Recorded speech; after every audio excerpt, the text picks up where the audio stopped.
huzurumu anlatamam. Kaç haftadır bir nefes aldırmadın, ama karşındaki de insan. Bir gün gelir kendimi tutamam.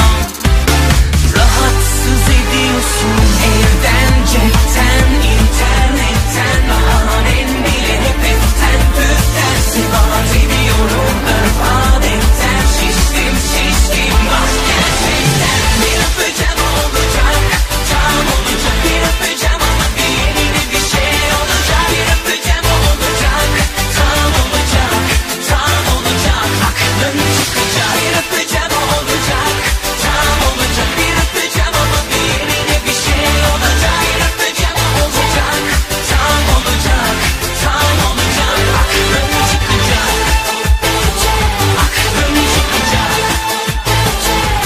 Tam olacak ama tam olacak, tam olacak. Aklın çıkacak. Bir kerecik olsun kendiliğimden, sakin mutlu uyansam, birkaç saat rahat bırak.